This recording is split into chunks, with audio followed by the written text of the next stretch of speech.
learn by our mistakes generally. Correct. So I love that you brought that out, learning how to fail and learning how to say no, and even dealing with rejection. There's so many people, and I see this all the time with young people.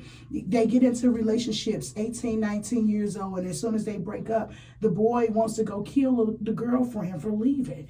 And that's because nobody has taken the time and dealt with them and talked to them about rejection, or have had a safe space to deal with or regroup from somebody telling you no or hurting your feelings. That's life.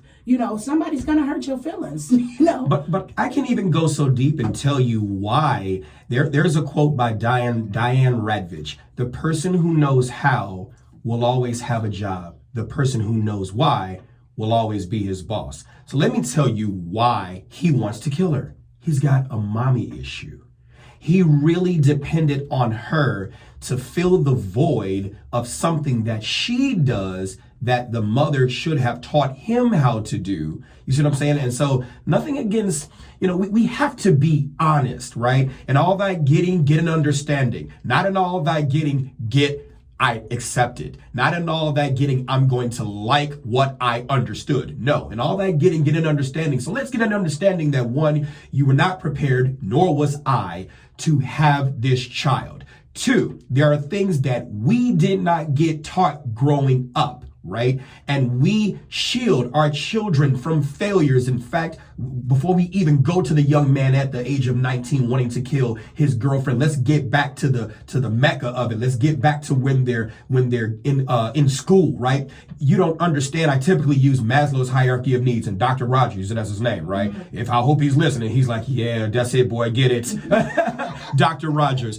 When we're talking about Maslow's hierarchy of needs, and you don't understand the 5 levels, physiological, security needs, love and belonging, esteem and self-actualization, and you don't understand that problem solving at the home school and at the elementary, grammar, or high school. You notice I said home school, right? Yeah. Because at the home school, the parent is the teacher. If you take that word parent out and you take that mommy out and just consider yourself a teacher, you'll analyze things better before you have that child to say, do I have something to teach? But we're going a little too deep here. That's okay. I love it. That's okay. Let's get to problem solving, right?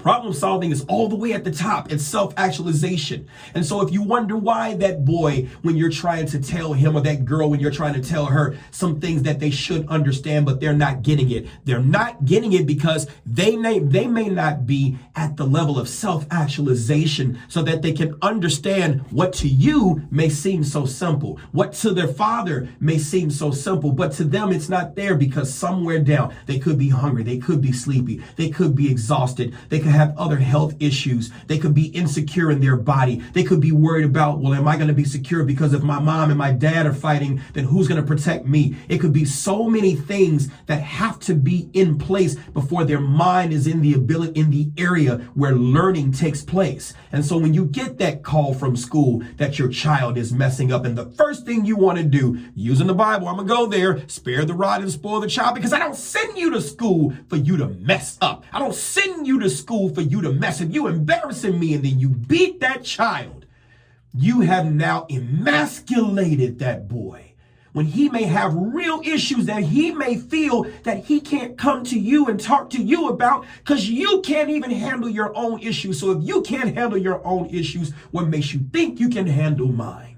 I love it. And that is so, I love that you brought that out, because that is a lot of things that happen, especially in the African American culture and households and community. We make jokes about it. We did an exercise in class.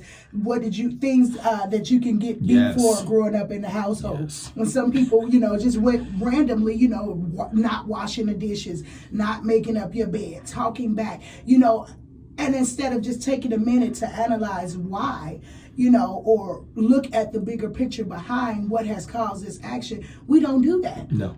Unfortunately, and that's what we do. We tear our children down, and even I'm guilty of this myself. This has been something that I had to learn and just adulting and parenting myself. This was the way I was raised, and this is the way that, we've done things, and it worked for us to a certain degree. To a certain degree, yes. But it doesn't work with the children, you know, and you do have to continue to find ways. And there's one thing I love about my 12-year-old came to me the other day and just told me, like, yeah, Mama, I need you, you know, and really had a real conversation with me. Hey, I don't like this, you know, and I didn't feel good at all, you know, but I wanted to, I remember, you know, I went back to what we were talking about in the class.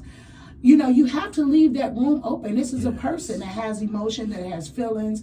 You know, we're so consumed with adulting and things that, you know, are above the kids, our bills, and just maintaining, that we overlook their opinions and sometimes their needs and their desires or their wants, or, you know, something that they may be lacking. You know, it's so important that we, you know, go back and revisit that and leave that space to allow them to grow. You know, they need that. Yes. And they need to feel, I had a friend of mine call me the other day, and she was like, you let your kids have an opinion, or, you know, she was like, that's huge, you know, because we don't really, she was like, you took that into consideration with your kids? Yeah, absolutely.